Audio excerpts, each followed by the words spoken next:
So you mean to tell me that every day I woke up and rubbed the dust and crust out of my eyeballs every morning, and every morning I risen from my ruins to see that Andrey Santos, Brazilian Bellingham, had scored another goal? And you mean to tell me that UK government, they will not give us this player to register because of work permit? The same UK government that tried to liquidate, annihilate, administrate my football club. That's what you mean to tell me? There's an agenda against the mighty Chelsea.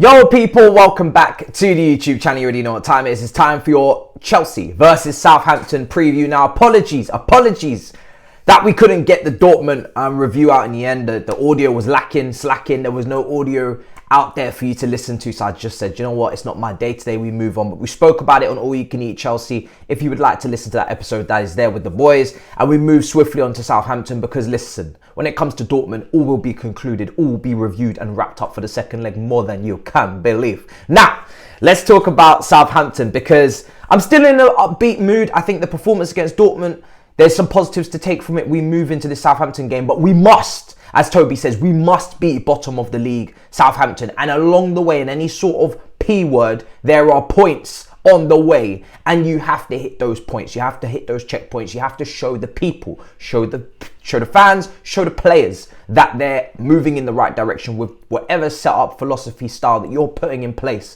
There need to be points along the way where we see W's and many more points than we've seen so far, literally.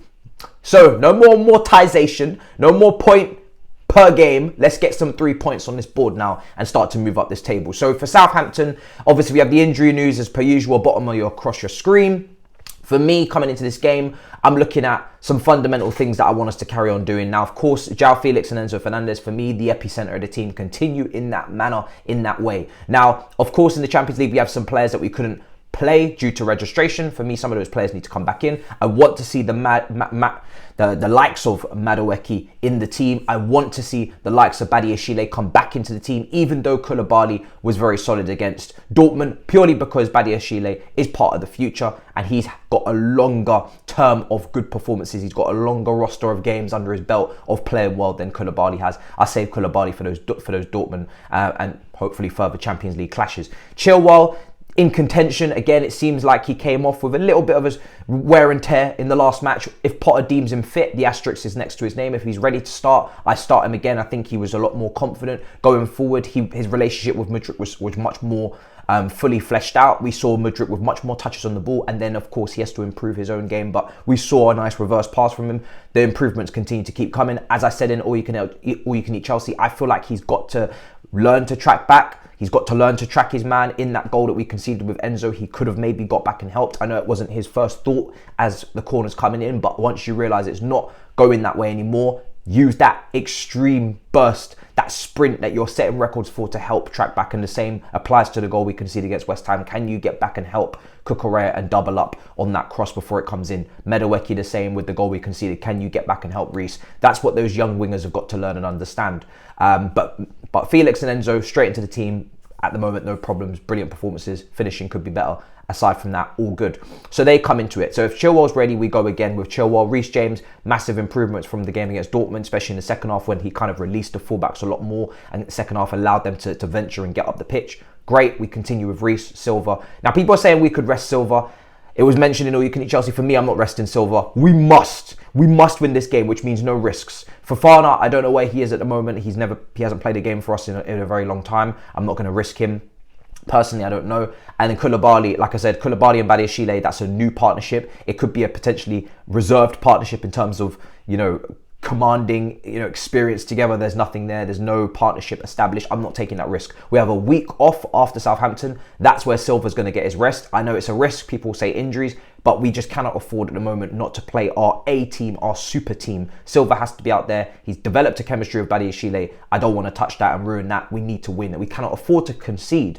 Also against Southampton, early doors, a cheeky little yellow card here, a cheeky free kick from James Ward-Prowse in the opening 10 minutes, and we're 1-0 down. Hell to the nana. It's not happening. Not on my watch. So everything stays the same. Now in midfield, you could definitely make a case for maybe Zakaria to come in alongside of Enzo Fernandez to give you more balance. I personally feel like that will be our most balanced pivot. Not in terms of the highest quality. Obviously, Kante would always go into the highest quality pivot when he's at his best. But in terms of the most balanced, obviously Zakaria for me would be and should be more of a sitter than Kante. So in terms of balance between him and Enzo, that would make the most sense. Is he ready to start? I'll put a slash with him and Ruben, because Ruben, I think, was decent against Dortmund. He had some nice moments. He kept it fairly simple, as he should do in that role, especially away from home in Europe. But he's not the perfect option with Enzo in any pivot going forward long term. So Zakaria, for me, would make more sense if he's available and ready to start again. So many asterisks next to him, next to Cover, next to Chilwell, because we don't know what the medical team has advised. We don't know if the medical team's advice is the best advice at times, but we don't know if these players are ready to start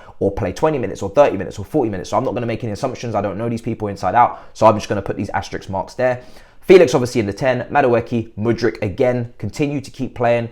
Whether people are impressed with their performances outside these walls of Chelsea or not, rivals in particular, I don't care. I already told you. In terms of immediate impact, I know Felix, I know Enzo.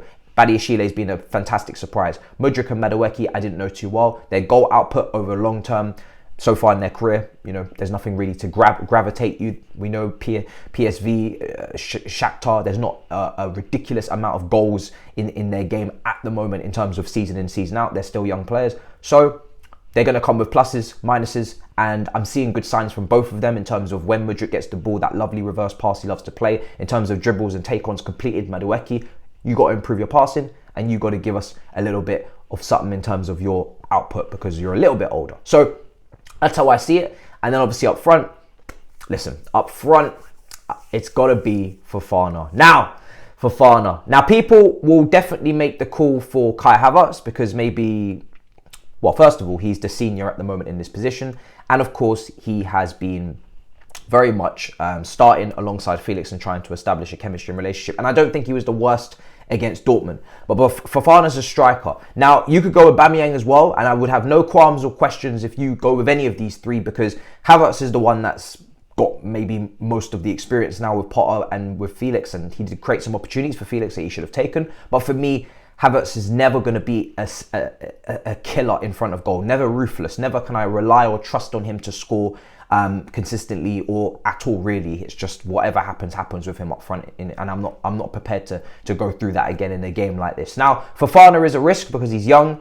He's very raw, but he's got a lot of talent and potential. We don't know what we're going to get in terms of his output at this level, but at Norwegian level, he's shown that he can do what he can do. That's interested us in the first place. But he's also going to press from the front, and that's something that Potter would want from the forward line. If Southampton dare try and play out from the back on that tight Stamford Bridge pitch, I want us to be, enthusiastic on the front foot. I want us to be pressing. I want us to be energetic. I want us to be lively. I want us to be capitalising, turning over the ball, etc., and trying to create in that manner. Because if we just subject this to a pure low block, that's where we shouldn't even struggle. With Felix, with Mudryk taking people on, with Madueke, with Enzo, we should not struggle really as much as we did on low blocks. But I want to be able to press from the front and have someone who's consistently up there doing what Potter potentially wants long term. So we're kind of sacrificing, maybe the overall quality because the player is very young, but we're still going with the same principles in what he would probably want to do. And that's why Aubameyang is more of an option off the bench.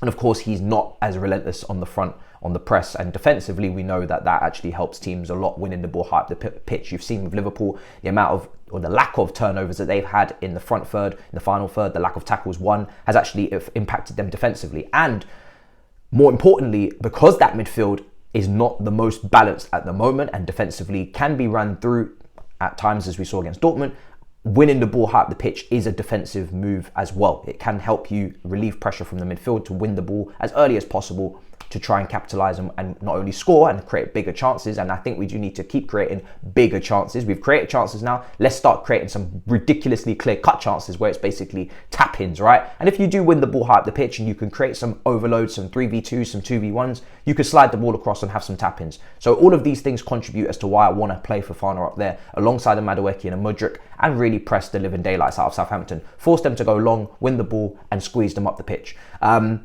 finally, so that's why Fofana goes in, but make sure Aubameyang for me is on the bench. Give yourself that option to go 2 up top if you have to, Potter. Do not limit yourself again on these substitutions. In Germany, I can understand you're limited because you obviously chosen not to select Aubameyang, which is fair enough. Although that could but come back to bite us. There was no attackers on that bench. It was only Carney, etc., Mount, Gallagher. But in the Premier League, please make sure that you give yourself an option to go 2 up top. If you have to find a late goal in a game of this magnitude, get it done. Now, people have always been asking, of course, in the news as well. Let me not skip that. In the news, obviously, Mason Mount, the contract situation goes on. Reece James, Matt Law reports that he could be our future captain, which is brilliant to see. And obviously, this Neymar stuff, I'm here to rubbish the Neymar rumours purely because I don't think it makes sense. As much as a FIFA move as it is, and this whole transfer, Felix situation is almost FIFA as well. When you look at Chelsea trying to bring their average age down, trying to bring their contract and their wages down, to then go and throw Neymar on there and inflate your wage structure and do the complete opposite of what we were intending to do long term, it doesn't make any sense to go for a 31-year-old over a 23-year-old or 24-year-old in Felix. And remember, Felix and Neymar probably play similar position. Neymar is more of a central attacking midfield, in my opinion, when he's at his best now. I wouldn't throw him out on that flank. Now, he could play on the flank and still do brilliant things, don't get me wrong, but you'd want Neymar to be in the 10 to be built the team around. Now, what have we heard recently? Felix is going to be built around. George Mendes and Todd Boehly have a great relationship. They really are enjoying Felix at the moment, and Felix is loving it here. So if you're going to build a team around someone, build it around Felix, in my opinion, purely because he's younger.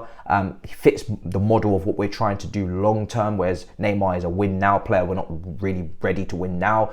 And like I said, the wage structure would be imploded and inflated. Obviously, marketing reasons, Neymar is a very appetizing option for the Todd Boehly wonderful mill train. But outside of that, how would that even work with Nkunku coming in? All of these players like to play in similar areas and zones. For me, it's just a cluster, absolute cluster of players there. Wouldn't really work, nor should it be a priority if you're talking about money spent when we're looking at strikers. Now, when you take a look at the midfield, attacking midfield area as well, people have been asking how Nkunku and Felix play together. And I've been trying to rattle my brain around this, right? And I've thought to myself, what they do at Barcelona potentially could be similar to what we could do at Chelsea with a Felix and Nkunku. I'm not saying every game, but I'm saying it could be an option. We often talk about the box midfield, the 2 and the 2 in front, whether it's a Busquets and De Jong or a Caicedo and a McAllister. And then in front of that, you have your Gavi and your Pedri or your Pascal Gross and whoever it used to be, Trossard or Matoma. They've had many options. Lallana at Brighton. That box midfield, 4 players, 2 and then 2. And Chelsea could very much they could replicate that in the Premier League. That would be something that not too many teams that I see outside of Brighton really doing on a consistent basis. You could say Manchester City as well when they overload the midfield. Nkunku and Felix could be at the top of that box, and then Enzo and a DM obviously alongside at the bottom of that box to create that 4. Now that would mean having to sacrifice a out-and-out winger, because Barcelona only play with one out-and-out winger. And that would be Dembele usually, obviously sometimes Rafinha. The left-hand side is more sacrifice for a Balde to get up forward and then switch to a back 3. Chelsea could do that with Badiashile at left side centre-back, Silva in the middle, and say, it could be anyone on the right side, maybe Reece James in a Koundé position, and then sacrifice that left side, left back for a Chilwell who could bomb forward and give you the width on the left and give you that overload or that extra runner. Could work. Not saying this every day. Right side, it could be Sterling, could be Madueke, Mudryk would be sacrificed, but it's something to look at, something to think about. And of course, rotation, these players aren't going to start every single game anyway. Hopefully, next season we're in 4 competitions. The magnitude and severity of those 4 competitions, I'll leave that up to this season to decide in terms of European qualification. But that could be how it looks, and you still have that room for that striker up top. Barcelona do with a Lewandowski, we could do with an Ivan Toney, etc. Other names have been floating around. So that's how I'm kind of envisioning that. That's on the template for you to see as well. Make sure you smash up the likes. It's good to be back. Big up your damn selves. There won't be any more reviews missed this season. I'm sorry about the Dortmund one. That won't be happening again this season. There will not be anything missed. We are locked in and level ready for the rest of the season. All watch-alongs, etc. And we'll be back for Southampton, obviously, at 3 o'clock kickoff, 2 o'clock coverage pre-match. So big up your damn selves. Make sure you smash up the like button. In a bit, people. Peace.